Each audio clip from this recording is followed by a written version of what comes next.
Taste the Daily. Virudhunagar மாவட்டம் காரியாபட்டி அருகே உள்ள மல்லாங்கிணற்றில் 123 ஆண்டுகளான பழமையான கல்வெட்டு கண்டெடுக்கப்பட்டுள்ளது.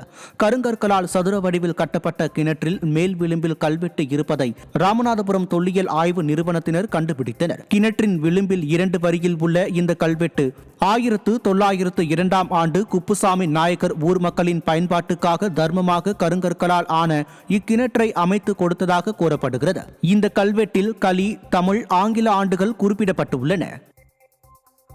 கிருஷ்ணகிரி மாவட்டம் போச்சம்பள்ளி அடுத்த மேட்டூர் கிராமத்தில் சிமெண்ட் சாலை அமைக்கும் பணி பாதியிலேயே நிறுத்தப்பட்டதை கண்டித்த பள்ளி மாணவர்களுடன் கிராம மக்கள் சாலை மறியலில் ஈடுபட்டனர்.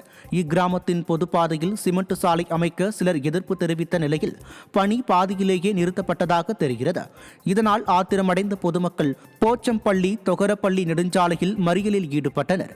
மக்கள் விரோத ஸ்டாலின் ஆட்சியில் அடிப்படை வசதிகளை கூட போராடி பெற வேண்டிய அவலநிலை உள்ளதாக பொதுமக்கள் சாடியுள்ளனர். 5 நாளைக்கு முன்னாடி இந்த வழி நமக்கு ஊர் பிரச்சனைக்காக வழி போடப்பட்டதாக இருந்தது. போட்டாங்க, ஒரு லேயர் மட்டும் போட்டாங்க. ஒரு 2 நாள்ல போடுறேன்னு சொல்லிட்டு மறுபடியும் போடல. அரசு அதிகாரிங்க போறோம் அலட்சியமா இருக்கிறாங்க. அவங்க ஒருதலை பட்சமாவே செயல்படுறாங்க. யாருக்காகவும் ஊருக்காக சப்போர்ட் பண்ணல. அரசு அதிகாரிங்க போறான். நீலகிரி மாவட்டம் எமரால்டு சுரேந்தர் நகர் பகுதியில் பொதுமக்கள் பயன்படுத்தும் குடிநீர் கிணற்றில் திமுக நிர்வாகிகள் ஆக்கிரமித்துள்ளதாக குற்றச்சாட்டு எழுந்துள்ளது.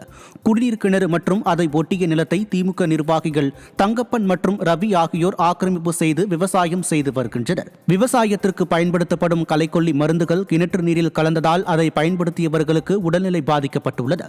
ஆக்கிரமிப்பாளர்களிடம் இருந்து நில மற்றும் கிணற்றை மீட்க கோரி பலமுறை புகார் அளித்தும் அதிகாரிகள் எவ்வித நடவடிக்கையும் எடுக்கவில்லை என அப்பகுதி மக்கள் குற்றம் சாட்டியுள்ளனர். ஒரு கிணறு கவர்மெண்ட் எடுத்து எங்களுக்கு கொடுத்தாங்க. அதுக்கு அந்த கிணத்துல தான் நீங்க தண்ணி எடுத்துடணும் அப்படின்னு சொல்லி ஸ்கூல்ல இருந்து இது வரைக்கும் தண்ணியே எங்களுக்கு அந்த ஸ்கூல்ல இருந்து இது வரைக்கும் எங்களுக்கு தண்ணி வந்துட்டு இருந்தது. இப்போ அந்த லேண்டையும் அந்த கிணத்தையும் இவங்க என்கரேஜ்மெண்ட் பண்ணி அதை ஃபுல்லாக வந்து வேதிப்பொருளெல்லாம் விவசாயம் பார்க்குறாங்க. கிணறை சுற்றி தங்கப்பன் திமுக பொறுப்பாளர் இருக்குங்க தங்கப்பன், ஆர்பிஎஸ் அவங்கெல்லாம் சேர்ந்து அந்த கிணத்துல மாசுபடுத்தி இப்ப தண்ணி வந்து விஷமா மாறிச்சுன்னு சொல்லி சொல்றாங்க. காஞ்சிபுரம் மாவட்டம் ஸ்ரீபெரும்புதூர் அருகே கால்வாயில் மண் கொட்டப்பட்டுள்ளதால் கழிவுநீர் தேங்கி சுகாதார சீர்கேடு ஏற்பட்டு வருகிறது. கோட்டூரில் உள்ள கழிவுநீர் கால்வாயில் பல இடங்களில் மண் கொட்டப்பட்டுள்ளதால் கழிவுநீர் வெளியேற வழியின்றி கால்வாயில் தேங்கி நிற்கிறது. இதனால் சுகாதார சீர்கேடு ஏற்பட்டு அப்பகுதி மக்களுக்கு பல்வேறு உடல் உபாதைகள் ஏற்பட்டு வருவதாக கூறப்படுகிறது. கால்வாயை தூர்வார கோரி ஊராட்சி நிர்வாகத்திடம் பலமுறை புகார் அளித்தும் எந்த நடவடிக்கையும் எடுக்காமல் அலட்சியமாக இருப்பதாக அப்பகுதி மக்கள் குற்றம் சாட்டியுள்ளனர்.